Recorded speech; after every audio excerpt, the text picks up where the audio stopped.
Hi guys, welcome back. I was contacted by Rachel Mintz, and if you haven't seen her books, oh my god, they are beautiful. They're available in book form on Amazon and in PDF form. And I will leave a link to her PDF website. It's not on Etsy, it's on Shopify. Everybody usually looks for these things on Etsy. Her work is gorgeous. Now, she does mostly grayscale, and I was really excited to be able to do one of her pictures and very honored that she asked me. This is one of them, and her books come in two forms. There's two versions of each picture, one lighter, one darker. I'm going to do the regular one, the darker picture. Usually for grayscale, I choose the lighter one because I like to go off and do my own thing. But today I'm going to show you how to do a grayscale picture. Grayscale is not realistic coloring. Grayscale is colorization. Realistic drawing is a art form. It's a style. This is not a style. This is colorization, kind of like a party trick. But it is a fun party trick, and it is a fantastic way for new people to learn about color tone. So this is one of the pictures from the book. I have this one, and I'm going to do a full flip through as soon as the book version comes, but I was so excited when I saw these pictures, and she's got an elf book that's just adorable. This is the picture that I've chosen to do. The name of the book is Angelic Beauties, Heavenly Beautiful Girls Grayscale Art. So let's do this picture basic beginner's tutorial. We're going to look at this picture, and it's a great way of looking at tones. And everywhere that you're going to have your dark, you're going to put your dark pencil. Everywhere that comes out light is going to be your mid-tone and your highlight. So let's pick out some colors. So I have a lot of them here, and I'm using Prismacolor because it's because of the way it blends. And I'm not going to have to worry about putting in the details because colorization is not like regular coloring. What I want to do is make sure that I can use the ink on the paper and the tone on the paper to shine through, which means you're going to be colorizing this with a very light hand. So I'm going to start with the bottom of the face. You see how the ink on the paper is providing your shadow. If I put and I'm starting with beige sienna, when I put my pencil down on the paper and go very lightly, now where do you put your hand? You put your hand at the back. I'm going to keep my hand to the back of the pencil. This will provide leverage to do a really light stroke. And I'm going to just go over the skin.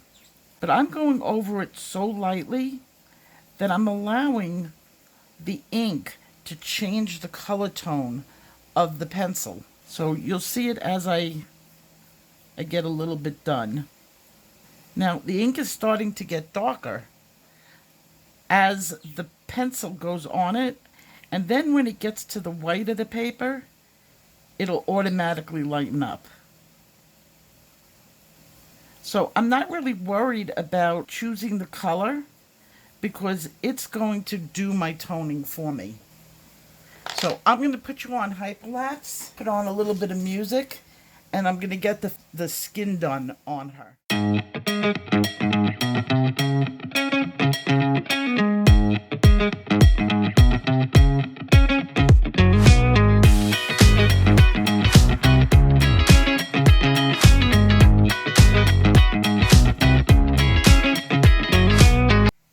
Building up my bottom layer, I actually see I am going so light on the paper that you're going to be able to see, and this is normal, the tooth on the paper. That's how light. You don't want to hold it and do it like this, way back here, and then you're going to see marks in the paper. Just like that.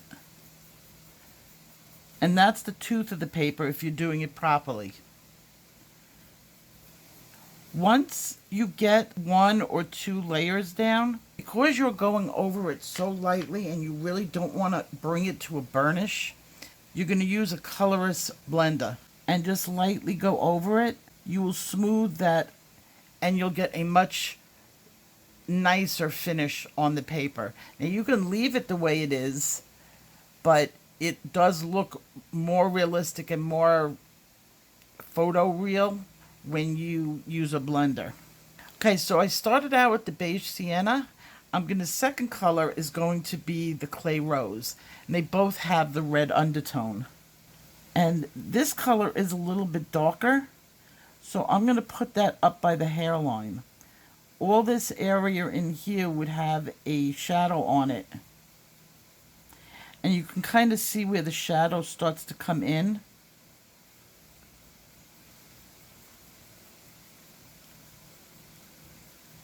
Okay, so I'm going to be bouncing between these two colors, and I'm also going to get out my white. I don't need it yet, but I'm going to use my white in the highlight areas on her face.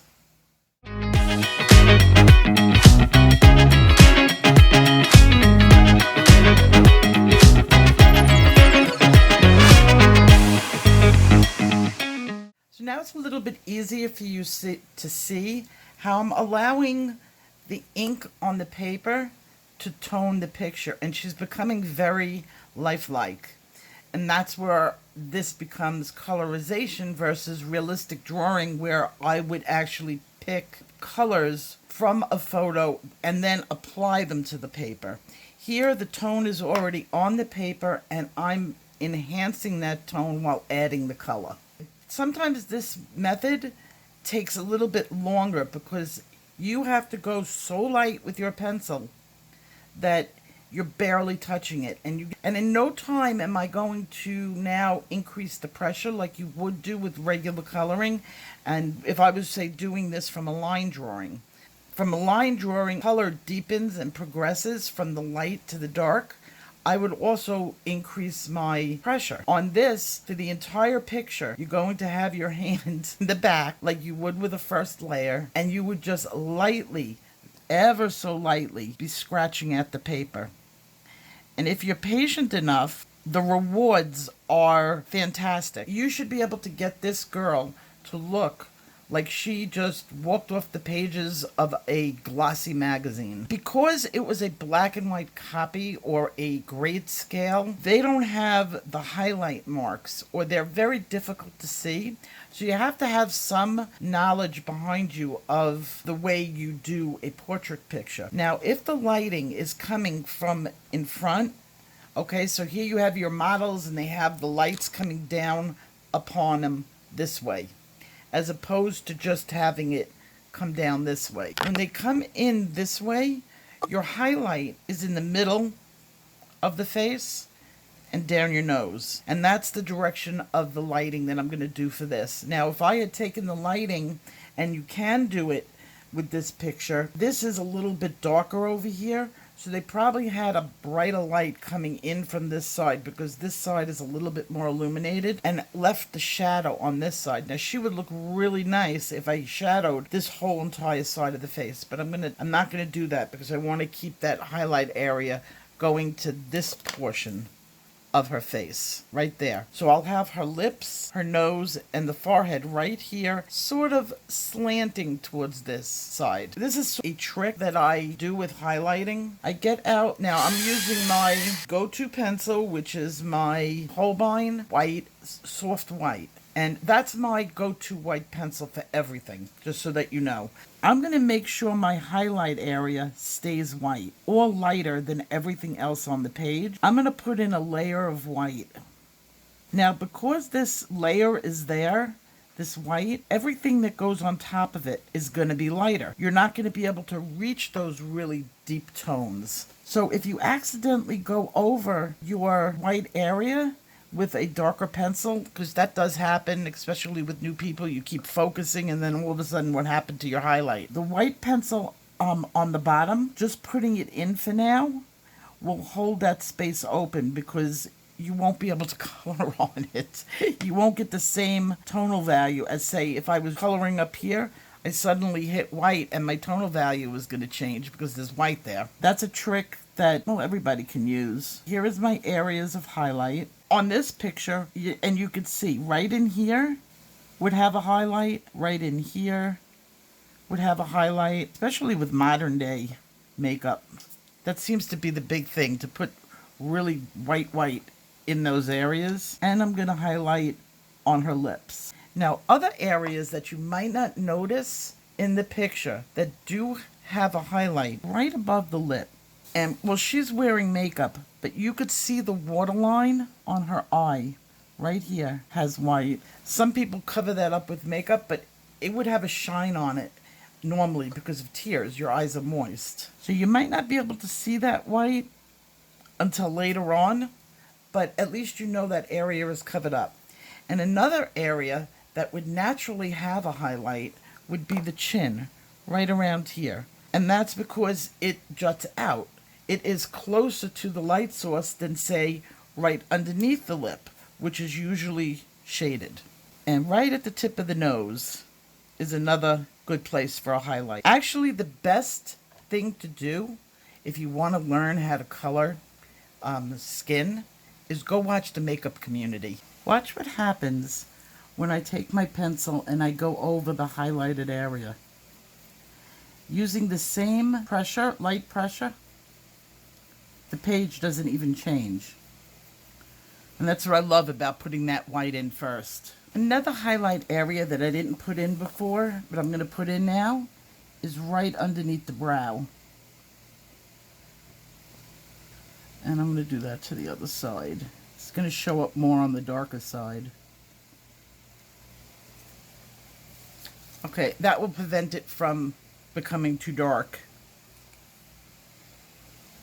Some of the more natural areas of darkness for a portrait would be underneath the lip, because there is a shadow coming from the lip down.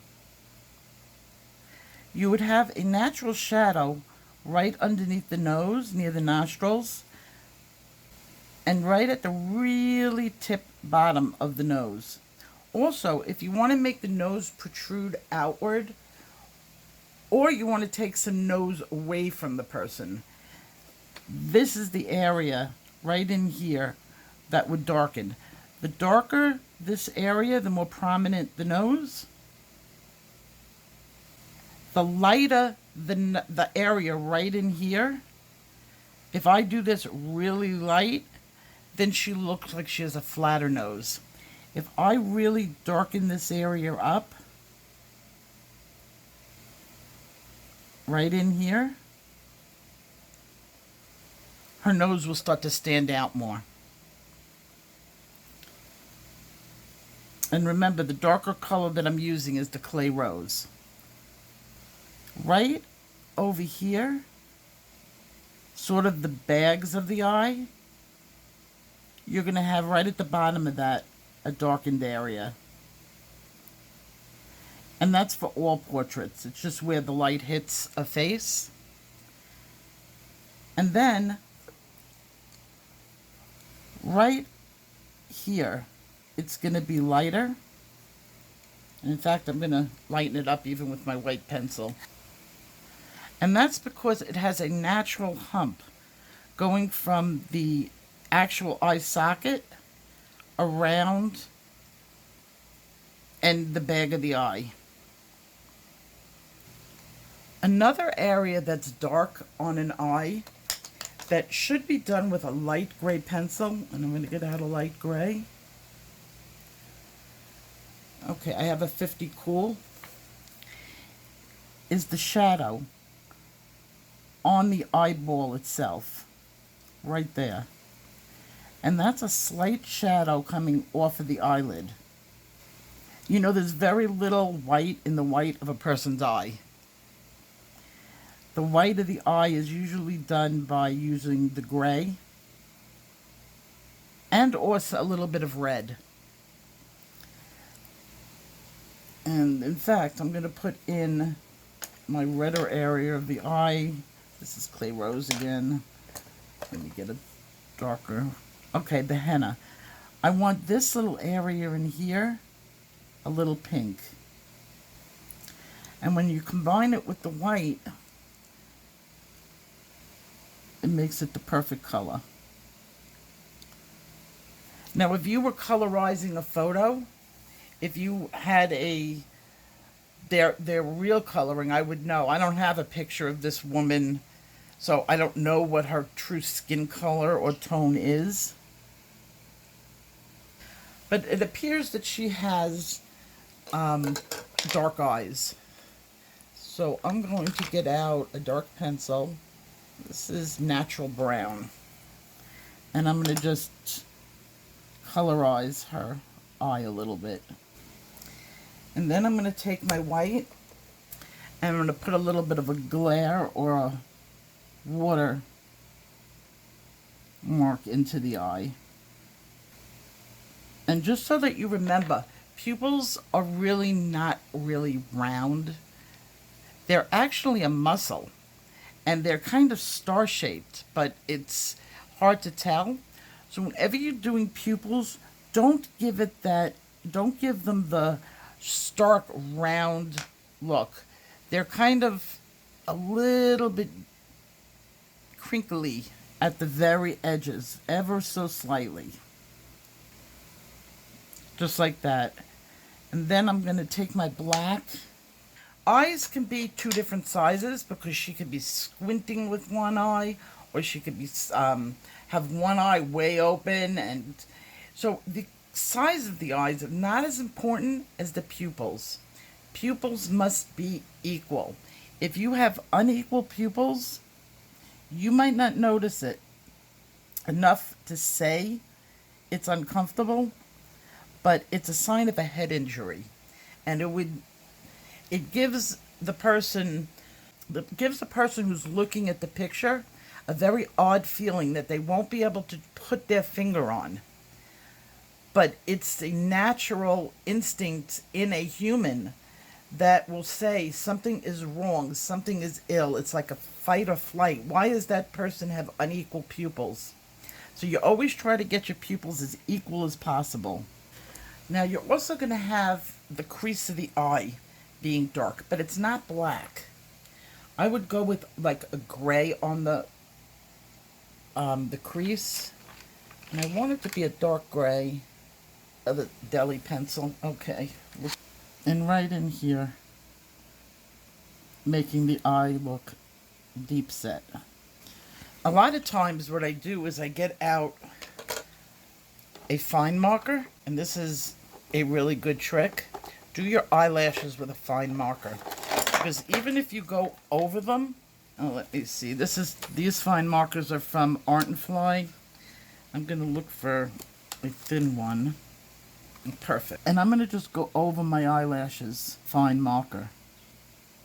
This will prevent you from wiping them out when doing the eyelids. And the same thing for the eyebrows. I like to put in a few lines with my fine marker before I do the eyebrows. That'll help keep them looking like hair instead of solid piece. Now I'm going to take a little bit of Spanish orange, and I want to start adding some color into the butterfly, just to give it some visual interest on the face. I'm going to keep it very, very light. I may add in some more color. I don't want it to look like it's a mask that's over the face, or is it a tattoo onto her face? Just keep it like in between, because these look like kind of like decals or tattoos more than they do masks. Now, if I wanted to make this a mask, all I would have to do is add a shadow underneath it, and it would look like it was coming off of her face.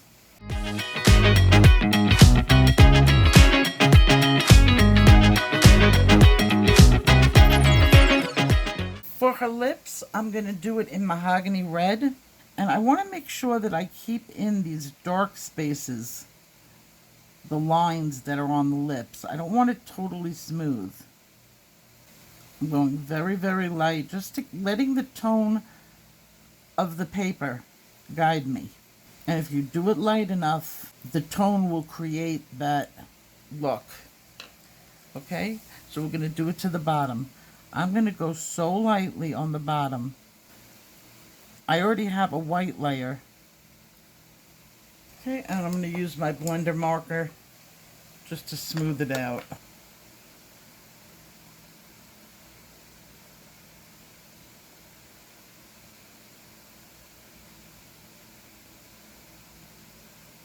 Now on a mouth, to make a mouth look more realistic, a dot here and a dot there with black.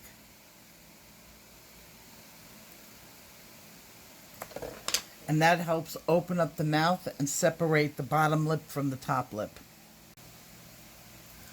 I added in to the bottom a little bit of terracotta, and that's just to give it a little browner look, and it would give a brighter fade to the butterfly. I mixed in the sunburst yellow into it to give that faded look. The lighter you work, the easier it is to blend. And you see how bright the color is? I may even make it a little bit redder. Maybe I'll just add a tiny drop more. Yeah, the Crimson Lake with the dark umber blend is really nice. Now, if I wanted to blend this up using a white pencil, I would use maybe my Deli white, or even Prismacolor is a little bit soft. I'd probably go with my Deli white, a harder white pencil. And I'm going to add a little bit of yellow. Now, I haven't added the black to the mask yet,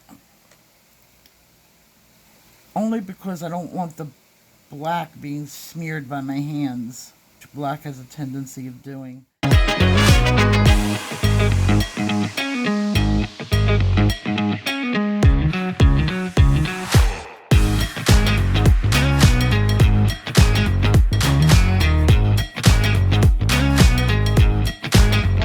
All dolled up in the makeup, I think this is the perfect picture. I'm going to add some iridescent medium onto this page. I just did that video, and I'll link it on all the iridescent products that are available. I think they're like, I reviewed like 20 of them.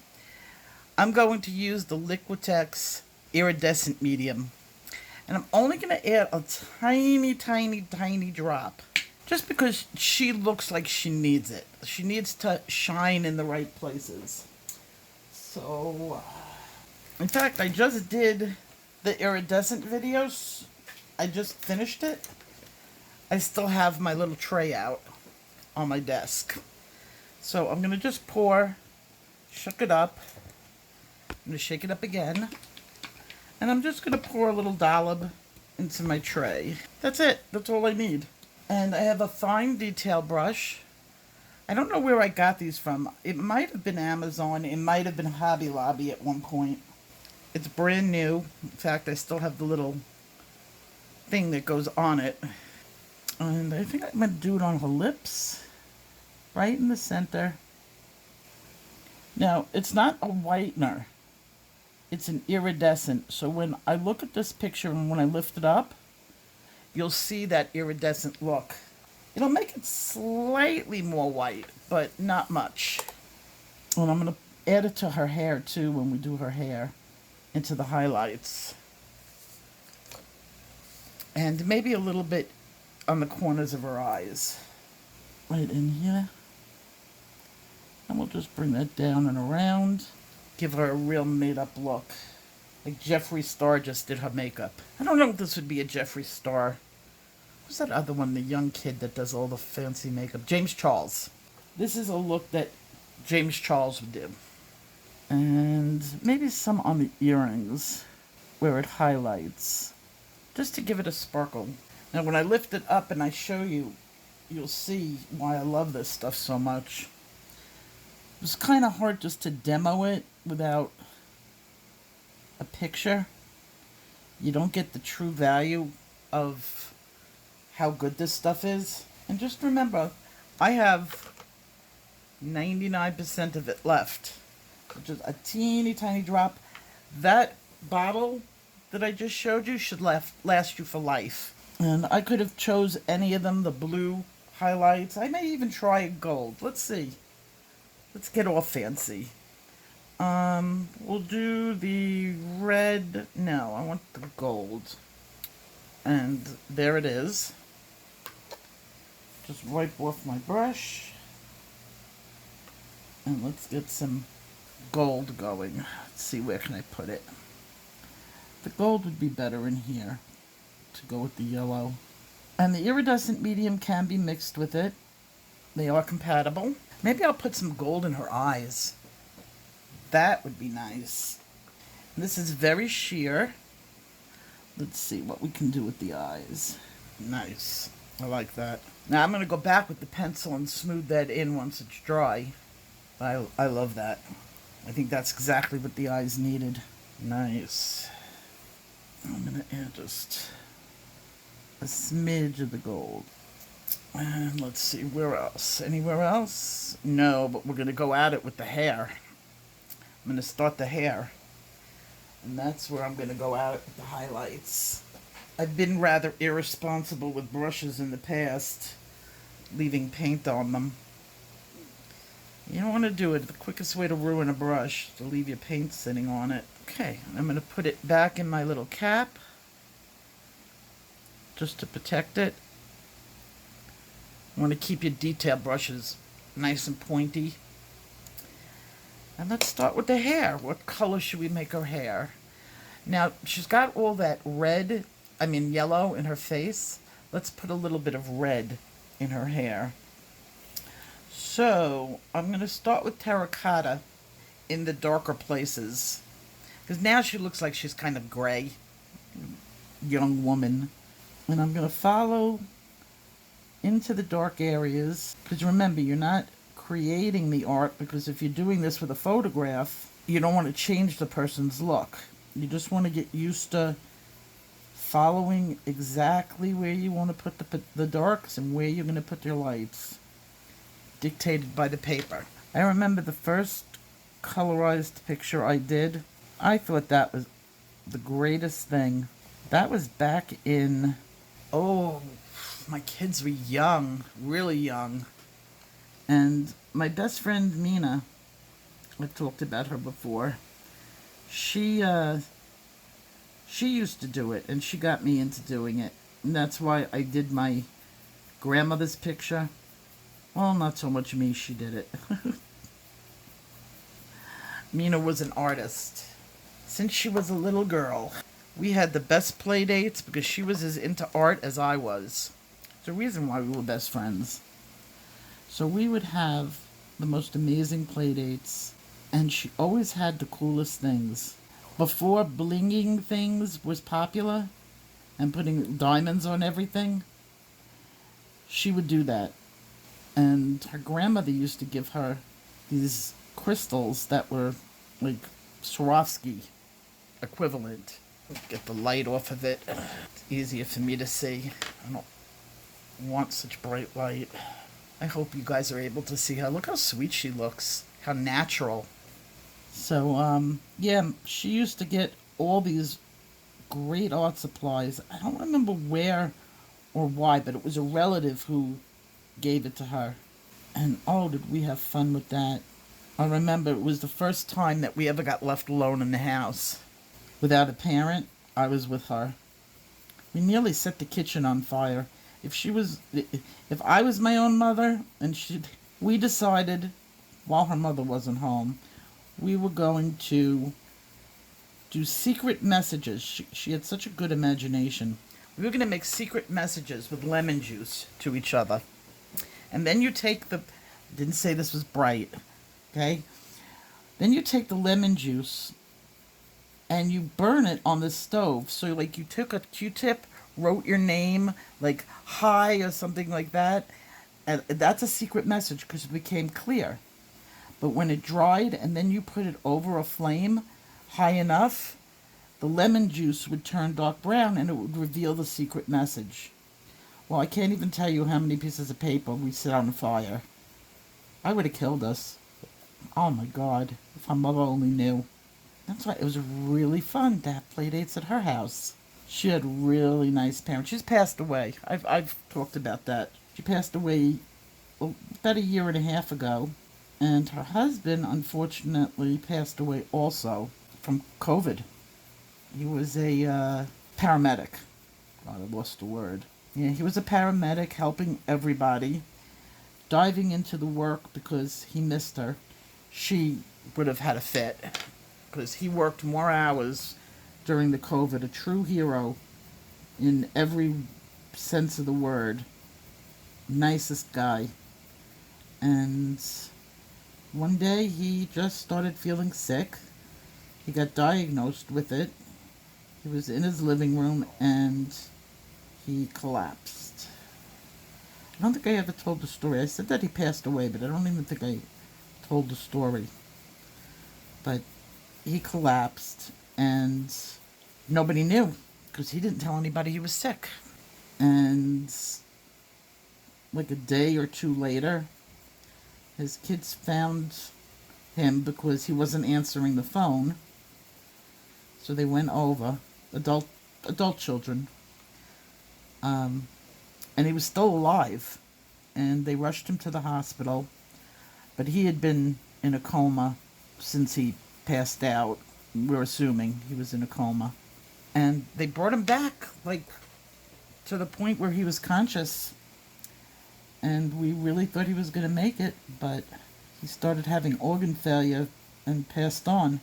And it's funny because everybody agrees that he missed Nina, so he didn't want to stay here, which he definitely did. He was miserable without her. I'm miserable without her. I can imagine what he was.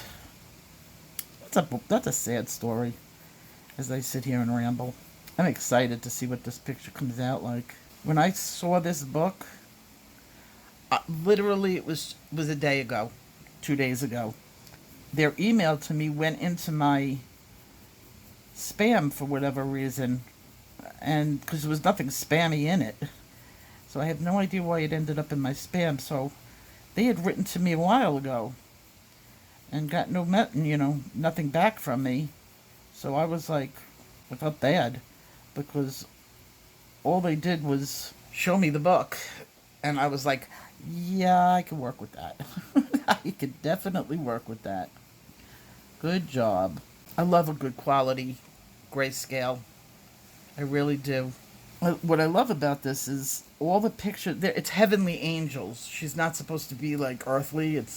So it's very faded out on the edges. And I really love that. And again, this is the darker of the two versions. They do give a lighter version if you want to get rid of some of the dark. But if you're just colorizing and not changing, use the darker version. It's easier. Yeah, she's coming to life. Very photoreal. I don't know what color I'm going to do her highlights. Oh, you know what? I'm going to use the blue iridescent on her. Wouldn't that be... Or is that too red, white, and blue? I'm thinking out loud. I have not liked the color combination of red, white, and blue. I have no idea why, but my taste for it is just... I don't know. So I try to stay away from that combo. So how's the weather by you guys? It has been so miserable here. So not only has it been hot, and hotter than it's ever been here, it decided it was going to rain. And we've been hot and humid. We needed the rain really bad. It doesn't rain for long. It rains in like spurts. But God knows we needed it. Geez, this is the easiest thing. I don't even have to think where to put my dark lines. You just go where they go. This is the best thing that a new person can do, because you can really see where to, on a natural picture, where the highlights and how the hair goes. They didn't do this stuff when I was in art school.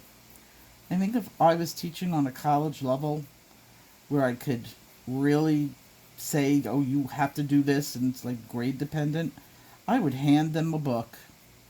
Color in it. That's the way to do it. Just find out. Experiment. Now there's someday in its grand state, I might just pan out and let you guys see my desk. I am a little bit overrun. Especially now that I started using every set known to man instead of just my Prismacolors. It used to be I just used my Prismacolors. Now I have every set out. What I did, and what I do, is every set that you get, I don't care what brand it is, always has that one special pencil. I started taking that one special pencil, well, a couple more than that, out of the sets and actually using them instead of, sometimes you just, if you have a lot of sets, you don't use all of them. I decided I was going to use everything I had because it's sad if I don't. I think it needs a little bit of dark brown. That this color is going to be a little bit too light for her. So I'm going to go in with the dark brown and use that other color. It was terracotta? Yeah, terracotta as a mid-tone color. And I was right. That's what it needed. Now the trick with hair, always go in the direction, color in the direction that the hair grows. So if you're going around and that highlight is coming down, always go in that direction. Lift up from like the base. So I'm coming to the end of the picture, but I haven't done the background yet. I think it would be a great idea to demonstrate a background using the iridescent mediums. And I will see you in that video. Take care. Bye-bye.